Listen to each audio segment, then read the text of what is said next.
¿Qué tal? Vamos con el segundo video tutorial prometido, dedicado a profundizar un poco en la creación de gráficos vectoriales web con snap.svg. Ya sabemos que lo primero que tenemos que hacer es determinar el espacio de trabajo. Para ello tenemos que utilizar simplemente snap, pasando como parámetros las dimensiones. Y a continuación ya podemos empezar a dibujar. Podemos también importar gráficos vectoriales, como ya vimos en el anterior vídeo tutorial. Pero ahora vamos a ver cómo podemos directamente dibujar también mediante el uso de snap. Por ejemplo, si queremos dibujar un círculo, es tan sencillo como indicar unas dimensiones al método Cycle, que ya indicamos que se dibuje dentro del espacio de dibujo que hemos creado antes. Aquí vemos, por ejemplo, para crear un círculo pasándole los parámetros, y ya vemos aquí cómo aparece ese círculo. De nuevo te remito a la documentación oficial para profundizar.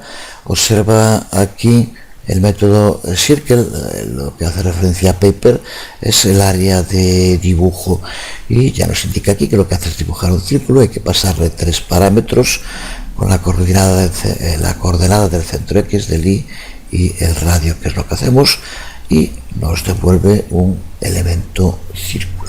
Si en lugar de círculo quisiéramos hacerlo, por ejemplo, aquí además tenemos ya también un ejemplo de código, que es pues como el que acabamos de utilizar nosotros. Utiliza en la búsqueda, pues por ejemplo, en lugar de círculo, si ponemos red, observa cómo nos aparece Paper Red. Simplemente pulsas y aquí te indica cómo tendríamos que hacer para dibujar un rectángulo. Ya vemos aquí también un ejemplo de código con 4 parámetros que indican la localización X, Y, el ancho y el alto, y también la posibilidad de darle esquinas redondeadas con otros 2 parámetros. De cualquiera de estos 2 modos podríamos escribirlo. Tal como lo tenemos nosotros, lo único que teníamos que hacer es cambiar aquí donde pone Paper por S, que es como le llamamos en nuestra área de trabajo, y ya estaría funcionando sin más. Vamos a hacerlo justo así para que no queden dudas, y también para animarte a que hagas lo mismo con los muchos ejemplos de código que tienes en la documentación. Simplemente voy a copiar esto, vamos a pegarlo, y como decía, simplemente aquí le indicamos que se dibuje nuestra área de trabajo con S. Por la localización puede que aparezcan un poco cabalgados, pero bueno, en fin, pulsamos y aquí tienes el rectángulo con las esquinas redondeadas como indicamos. Por defecto, como vemos, las figuras aparecen en negro, tanto el relleno como el borde. Podemos aplicarle atributos que modifiquen los colores. De nuevo, aquí tenemos el uso de ATTR, de atributos, y algunos de los atributos que se pueden aplicar, como Fill, Stroke o Stroke Width. Vamos a verlo en las 2 imágenes de ejemplo. Veamos, por ejemplo, cómo aplicar unos atributos al círculo. Aquí lo tenemos: un Fill, un Stroke y un Stroke Width. Y aquí vemos el resultado en pantalla. Desde luego, cómo hacer lo mismo para el cuadrado no creo que sea necesario ni decirlo. Este sería un ejemplo para el rectángulo de unos atributos.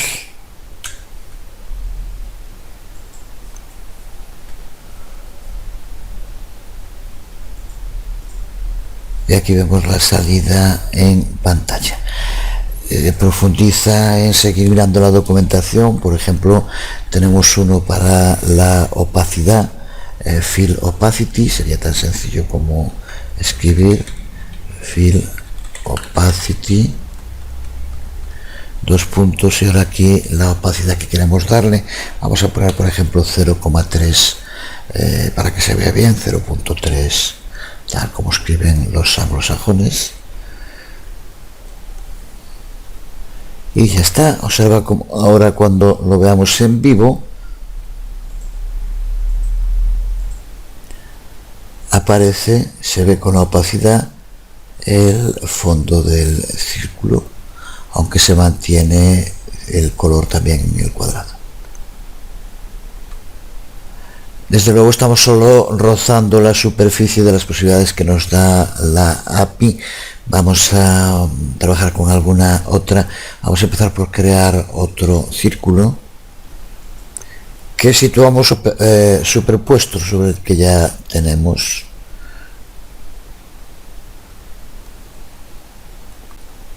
Y vamos a ver ahora cómo podemos trabajar con grupos dentro de las imágenes. Vamos a comentar el rectángulo.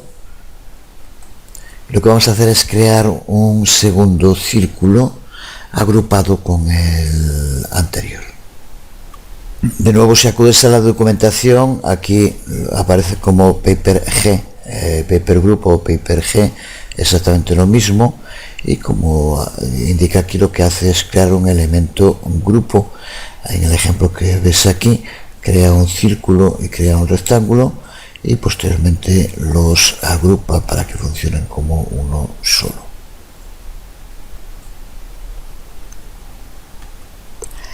Comentamos también los atributos del rectángulo, porque si no aquí haríamos referencia a un elemento que ya no aparece dentro del espacio de dibujo.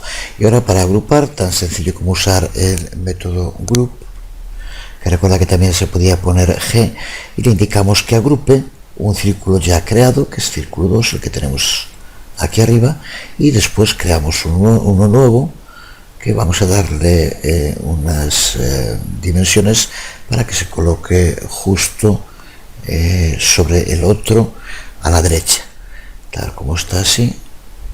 Si lo vemos en vivo, observa como tenemos ahora aquí estos dos círculos, pero que están agrupados en una variable llamada discos. Y al estar agrupados, ahora podemos aplicarle propiedades, atributos, que se le van a aplicar a todos los elementos del grupo. Por ejemplo, si cambiamos ahora el color de relleno, que aquí aparece,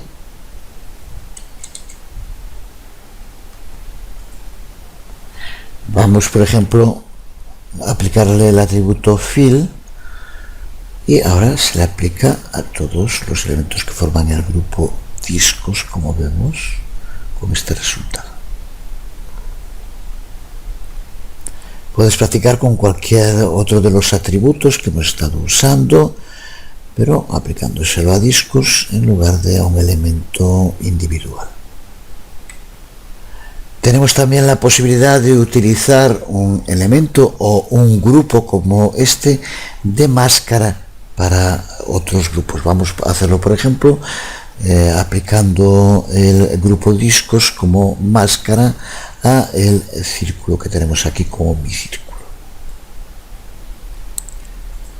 Observa primero el código, de nuevo tremendamente sencillo. A mi círculo utilizamos el método atributo, como hacíamos antes, y en el atributo con mask le indicamos que es lo que queremos usar como mask. En este caso es el grupo discos. Sin más, si lo hacemos así y lo vemos en vivo, observa cómo ahora se le ha aplicado esa forma agrupada como una máscara para el círculo.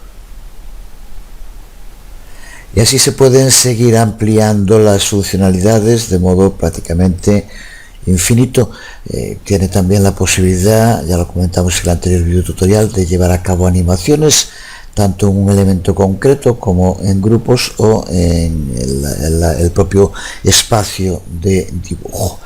Por ejemplo, hemos creado un grupo, sin embargo, podemos seguir aplicándole propiedades, atributos a cualquiera de sus elementos. Por ejemplo, lo vemos con Animate en uno de los círculos que estamos usando como máscara.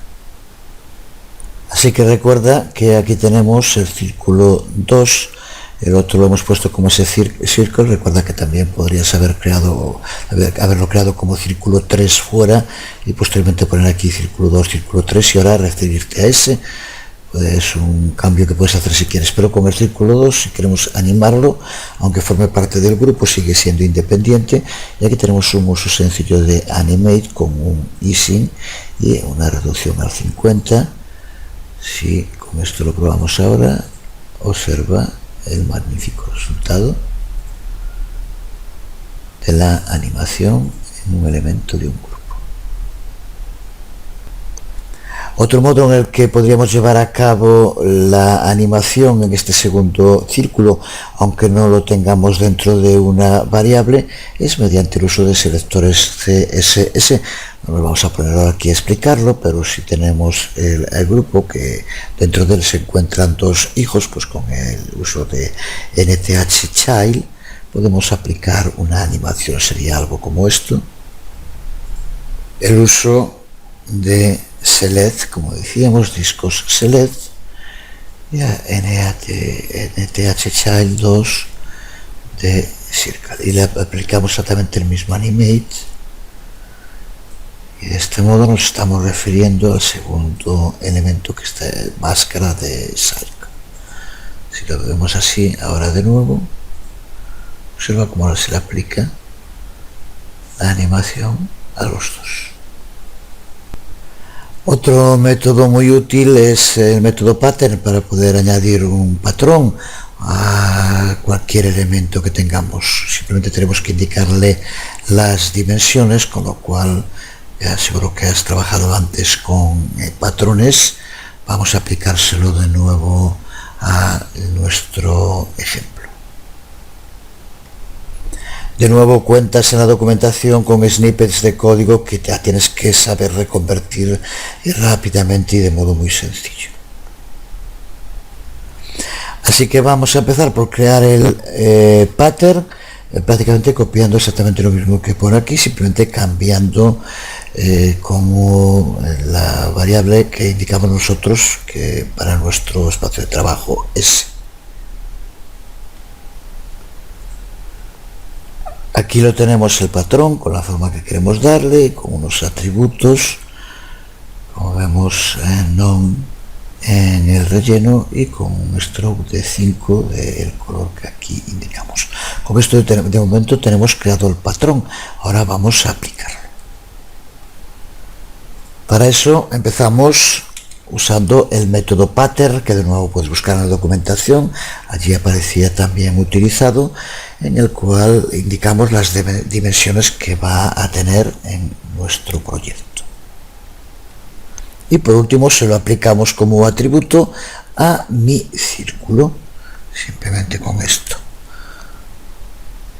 Así que aquí lo ponemos ahora fill p, que es el patrón. Si lo vemos ahora en vivo, observa cómo se le ha aplicado el patrón con las propiedades que le indicamos. Desde luego, este tipo de patrones no tenemos por qué crearlos directamente aquí en el código. Ya comentamos en el anterior vídeo tutorial que una de las grandes ventajas de Snap SVG es que nos permite utilizar, por ejemplo, en este caso, patrones que hayamos creado con otros programas. Lo vemos en un ejemplo rápido. Podríamos haber creado un patrón que aparecería dentro de nuestro código. Vamos a ponerlo aquí, por ejemplo, y le damos una ID de pattern aquí con unos valores que podemos conseguir creando el patrón en Illustrator o en otro tipo de programas. Y ahora, para aplicarlo, por ejemplo, para aplicárselo a al grupo círculo, discos, perdón, que llamamos así, pues simplemente aquí con este código vemos como ahora tenemos que indicar fill snap pattern, que es el ID que le hemos indicado, que es ahora el que se le aplica aquí. Ahora ya se estaba viendo, pero observa como ahora es el patrón, este patrón el que se le aplica a discos. Otra de las opciones con las que podemos trabajar es con los gradientes y de distinto tipo. Por ejemplo, podemos añadir a cualquier patrón, como el que vemos aquí, un gradiente. Si quisiéramos, por ejemplo, que fuera un gradiente gradual, que vaya de blanco a negro, podríamos hacerlo del modo siguiente. De este modo, observa el código, de nuevo la documentación profundiza, y ahora a los anteriores atributos se le añade, observa, el gradiente. Puedes ver cuando lo ejecutamos que, tal como lo hicimos ahora, se le añaden dos gradientes a cada uno de los círculos. Si queremos que compartan un gradiente, tenemos que utilizar lo que se denomina el gradiente absoluto, que va con la R mayúscula. Sería algo como esto que aquí vemos. Y con el siguiente resultado. Aún hay más. Desde luego podemos también hacer lo mismo animando el color. Simplemente de este modo haremos que se modifique el color. Aquí lo vemos. Desde luego se pueden cargar imágenes SVG, fue a lo que dedicamos el primer vídeo tutorial, así que no vamos a insistir de nuevo en ello.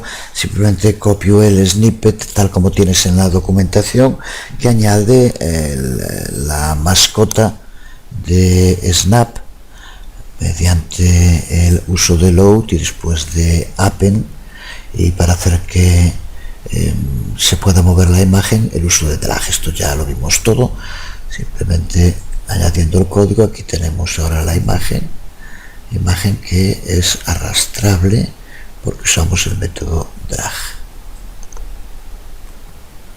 Podemos también añadir textos de modo muy sencillo mediante el uso del método text. En la documentación puedes profundizar. Con esto añadiremos en la localización indicada el texto que pasamos como un string.